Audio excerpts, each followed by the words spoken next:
Hello friends, कैसे हैं आप सब लोग। स्वागत है आप सभी लोगों का हमारे इस यूट्यूब चैनल। इसका नाम है बंसल। मैं हूं आकाश शर्मा।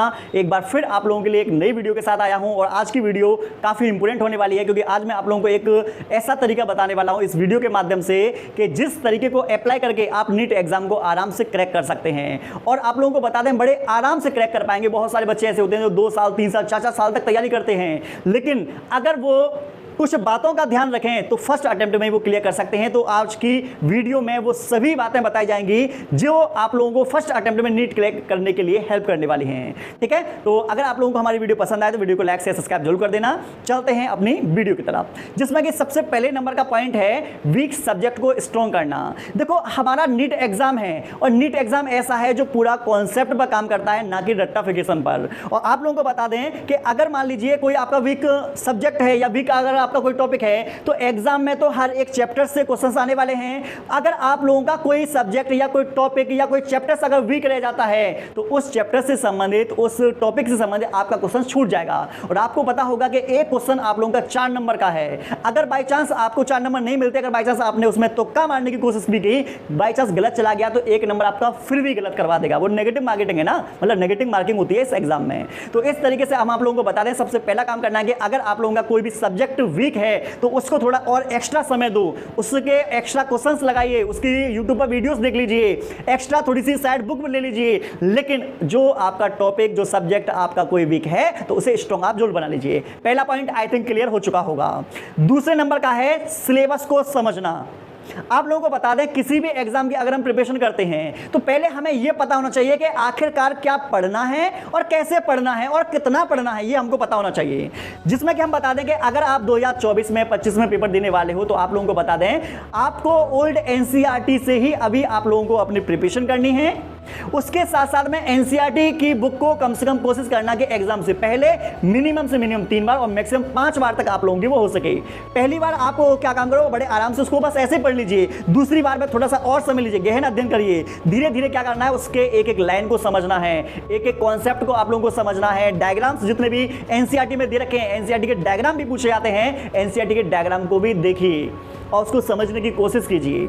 बात समझ रहे हो नहीं? जैसे आप लोगों की एनसीईआरटी की बुक आप 3 से 4 बार पढ़ लेते हैं, उसके बाद आप लोगों को क्या काम करना है, उस चैप्टर से रिलेटेड आपको एमसीक्यू करने हैं। एमसीक्यू जिस समय आप करें ना, तो उस समय एक बात का विशेषकर ध्यान दें कि जैसे एमसीक्यू करें, एमसीक्यू में लगता है तुम्हें कि कोई क्वेश्चन आपसे नहीं हो पा रहा, तो देखो वो किस टॉपिक से संबंधित है, उस टॉपिक के पास जाओ और टॉपिक को दोबारा उसे लर्न करो और समझने की कोशिश करो कि ये क्वेश्चन मुझसे क्यों नहीं हो पा रहा, इसमें कौन सी ऐसी बात थी जिसके कारण मैं इस क्वेश्चन को नहीं कर पाया। और आप लोगों को बताएं, हर एक क्वेश्चन को आप लोगों को समझते हुए करना है।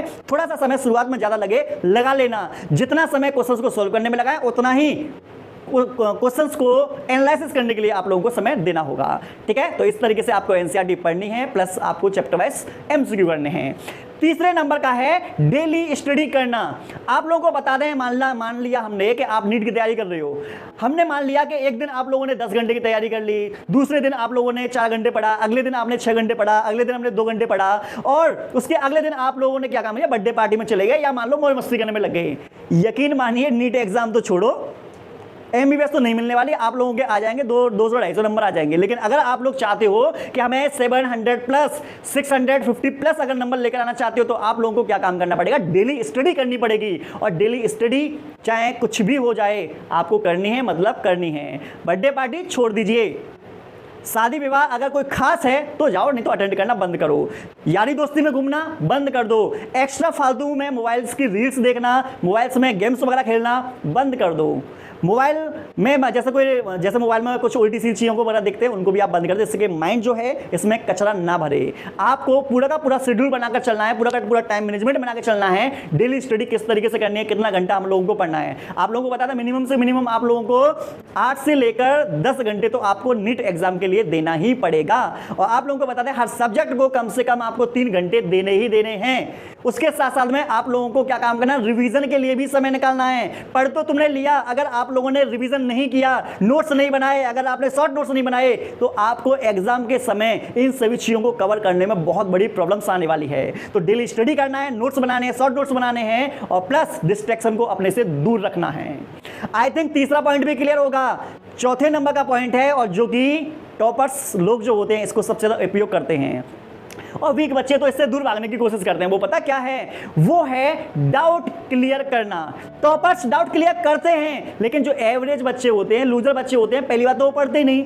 जब पढ़ते ही नहीं है तो डाउट कहां से आएगा? जब डाउट ही नहीं आएगा तो इसका मतलब क्या है, एग्जाम में जब क्वेश्चन घुमा कर आएंगे तो वो तो घूम जाएगा। लेकिन टॉपर बच्चा जो होता है वो क्या काम करता है कि एक एक क्वेश्चंस को समझने की कोशिश करता है। बाई चांस कोई क्वेश्चन नहीं आता तो उस क्वेश्चंस को वो टीचर से पूछने की कोशिश करता है और उसके कॉन्सेप्ट को जानता है कि इसमें क्या कॉन्सेप्ट लगा है। तो अगर आपके माइंड में कोई डाउट है तो डाउट को क्लियर करें। आप बुक्स की हेल्प ले सकते हो, गूगल की हेल्प ले सकते हो, डाउटनेट की हेल्प ले सकते हो, यूट्यूब की हेल्प ले सकते हो, या आपके कोई फेवरेट टीचर हैं उनकी हेल्प ले सकते हो। लेकिन अपने ऊपर लगातार डाउट्स का जो वजन है उसे मत डालना। साथ ही साथ आप लोगों को चैप्टर वाइज डाउट है तो उसे फिनिश करते हुए चलना है। फिनिश समझ रहे हो ना? बाला मूवी देखिए, ऐसे करता है, ऐसे करके कुछ करता है, मुझको तो करना भी नहीं आ रहा। चलो आई थिंक 4 पॉइंट आपको क्लियर। 5वें नंबर का है एक समय में सिर्फ एक काम करना। आप लोगों को पता है हम लोग क्या काम करते हैं कि हमने एक क्वेश्चन कर लिया, उसके बाद में अगर चैटिंग का हमने जवाब दे दिया। एक काम मतलब मान ले आधा घंटा हमने पढ़ लिया, उसके बाद में हम कुछ खाने के लिए चले गए। हमने एक काम कुछ कर लिया, घर वालों ने बोल दिया कि बेटा घड़ी साबुन ले लो, है ना, ऐसा कुछ बोल दिया। तो भाई ऐसे काम नहीं होने वाला, आप लोग डिस्टर्ब रहेंगे। आपको क्या काम करना है, घर वालों से बोल दो कि भाई हम पढ़ने के लिए बैठ रहे हैं, अगर कोई काम हो तो आप अभी बता दो। पढ़ने के लिए बैठने के बाद हम कोई काम करने वाले नहीं है पढ़ाई के अलावा। मोबाइल में आपको क्या करना, मोबाइल्स को या तो ऑफ कर दो या फ्लाइट मोड पर लगा दो, उसे साइड में रख दो। जब आप पढ़ाई करने के लिए बैठते हो तो आपका पूरा का पूरा फोकस, आपका शरीर, आपका दिमाग केवल और केवल एनसीईआरटी पर, क्वेश्चंस को सॉल्व करने पर होना चाहिए, उनको समझने पर होना चाहिए। अगर आप एनसीईआरटी खोलकर बैठे हुए हैं 3 घंटे, लेकिन अगर आपका दिमाग आपकी गर्लफ्रेंड की तरफ है, आपके मान लीजिए बर्थडे पार्टी में दोस्त वगैरह गए वहां पर है, तो आपको बता दें 3 घंटे आप पढ़ोगे जरूर, लेकिन 3 घंटे का जो आउटपुट होगा वो सिर्फ आधा और 1 घंटे आएगा। लेकिन अगर आप फुल फोकस के साथ पढ़ते हो 3 घंटे, तो 3 घंटे का आउटपुट मिनिमम से ना 2.5 घंटे तो आएगा। लेकिन अगर आप लोगों ने माइंड में कचरा भर दिया है, कुछ सोचने लग गए, मतलब कि आभासी दुनिया में चले गए, तो आपका सब कुछ बर्बाद होने वाला है। तो ये पॉइंट आपको क्लियर हो गया होगा। लास्ट का पॉइंट है, और इस पॉइंट के बिना कोई भी बच्चा नीट क्रैक नहीं कर सकता, इस बात की गारंटी है। अब आप कह रहे होंगे सर वो पॉइंट्स कौन सा है, वो तो बता दो। वो पॉइंट है मॉक टेस्ट देना। अगर आप चाहते हो कि आपकी एनसीईआरटी पर कितनी कमान है, आप चाहते हो कि आप लोगों का स्कोर क्या है, आपका स्कोर क्या है, आप कितने पानी में, आपकी क्या औकात है नीट एग्जाम के लिए, तो नीट एग्जाम रियल वाला देने से पहले आप मॉक टेस्ट दीजिए। 3 घंटे का मॉक टेस्ट दीजिए, उससे आपको पता चल जाएगा कि हम पर कितने क्वेश्चंस आते हैं, कितने क्वेश्चंस नहीं आते। अब मान लीजिए आप लोगों ने क्या काम किया, जितने क्वेश्चंस थे फिजिक्स, केमिस्ट्री, बायोलॉजी में से, अब मान लो कोई सब्जेक्ट में आप वीक हैं, थोड़ा उसको समय दे दो। मान लीजिए आपने क्वेश्चंस करते समय कोई मिस्टेक वगैरह की हैं, उन मिस्टेक पर अपना एनालिसिस करो। पूरा का पूरा आपको एनालिसिस करना है कि क्वेश्चंस में क्या लॉजिक है, क्वेश्चंस की क्या लैंग्वेज है, कॉलम वाले क्वेश्चंस किस तरीके से दे रखे होते हैं, मान लीजिए जो स्टेटमेंट टाइप के जो क्वेश्चंस है वो किस तरीके से दे रखे होते हैं, आप उन क्वेश्चंस को समझ पा रहे हो या नहीं समझ पा रहे, इस पर आपको एनालिसिस भी करना है। अगर आप एग्जाम टाइम में मिस्टेक करते भी हो तो उन मिस्टेक को सुधारने के लिए अभी आप लोगों के पास समय मिल भी जाएगा, तो आपको क्या काम करना, उन मिस्टेकों को आपको क्या करना है, इंप्रूव करना है। जैसे मान लीजिए इस बार मॉक टेस्ट दिया, उसमें कोई कमी नजर आई, आप लोगों को इंप्रूव करो, अगले टेस्ट में और इंप्रूव किया, अगले टेस्ट में और इंप्रूव किया, तो जब आपका फाइनल एग्जाम होगा तब तक आपकी जो गलतियां हैं वो भी आप लोगों की दूर हो चुकी होंगी। पढ़ाई में दिमाग लगाए रहे हो, डाउट क्लियर होंगे, डेली स्टडी तुम कर रहे हो, एनसीईआरटी पर फोकस है, एनसीईआरटी का एक वो आता है ना, एनसीईआरटी के जो एमसीक्यू हैं उन्हें तुम कर ही रहे हो, वीक सब्जेक्ट को स्ट्रॉन्ग कर ही लिया। जब आप कंप्लीट इस तरीके से तैयारी करोगे तो आप देखेंगे एक बार में आपका नीट का एग्जाम आराम से क्लियर हो जाएगा। बस आप लोगों को अपने आप पर भरोसा रखना पड़ेगा कि मैंने ईमानदारी के साथ जब नीट को दिया है, ईमानदारी के साथ हर एक काम मैंने किया है, तो क्यों नहीं होगा भाई नीट का एग्जाम क्रैक। नीट का एग्जाम क्या हो, कोई सा भी एग्जाम करा सही, अगर आप ईमानदारी के साथ फुल फोकस के साथ अगर पढ़ाई करते हैं तो कोई भी एग्जाम को आप क्रैक कर सकते हैं। अगर आप लोगों को लगता है कि सर आपकी वीडियो में दम है तो कमेंट करके बता